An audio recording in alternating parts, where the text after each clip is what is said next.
Now, what about the whole issue of unspecified codes? Because we've got those unspecified codes, diagnostic codes, and ICD-9. What's going to be the story with the ICD-10 codes? Are there going to be unspecified coding areas? Yes, you do have unspecified codes, just as you do now. The critical question, though, I think, on the unspecified codes, and we have gotten different answers from different authoritative sources, is will payers continue to reimburse unspecified codes? We have been told, yes, we're not changing anything, and we've been told by some other authoritative representatives that no, there's no point in using unspecified codes any longer. We have provided you with the information. We want that specificity captured for data mining and quality purposes, and no, we're not going to pay you for unspecified codes. Isn't it a bit of an inconsistency in ICD-10 to have unspecified codes? Because as you mentioned, when you started out explaining the system, there's going to be a whole lot more specificity in the ICD-10 system as opposed to the ICD-9 system. So wouldn't you think that would rule out the need for unspecified codes, or would it not?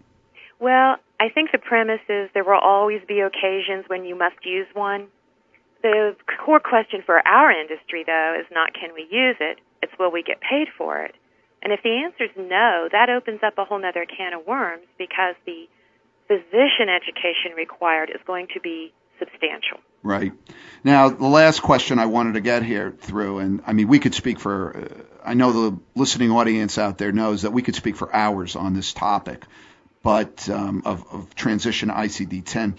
But how do you avoid unscrupulous vendors who claim to be ICD-10 experts?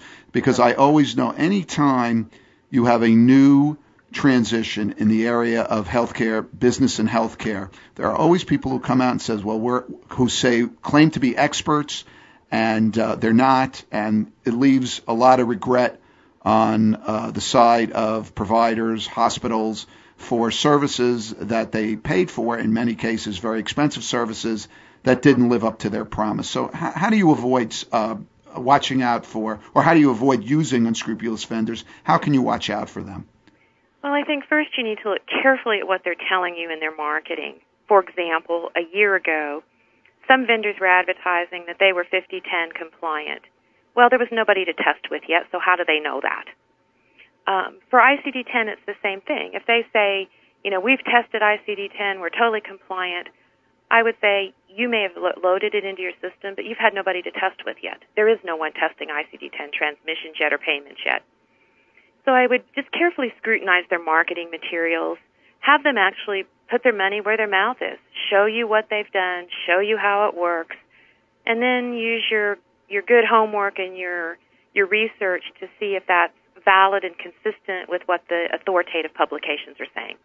Holly, I want to take the opportunity to thank you so much for taking time out of your very busy schedule to come down and be a guest, an expert guest here on the Healthcare Business Network. It's a real pleasure having you here. Now, in case any of you want to contact Holly Louie, Holly, what's your email address for people who wish to contact you? Sure. It's Holly, HOLLY, at PMIBoise.com. Well, I want to thank you again so much. This was a great subject, a lot of things for our community of listeners out there to think about and to prepare for. This, no doubt, is going to be a heavy lifting job for the next couple of years for people who support providers and practices out there. And again, I want to take the opportunity to thank our audience for today for taking the time to listen to the Healthcare Business Network. Again, we can be found on the internet at www.hbnradioshow.com. That's hbnradioshow.com. This is Ron Nyman. Again, I want to wish you good luck, and may the good news be yours.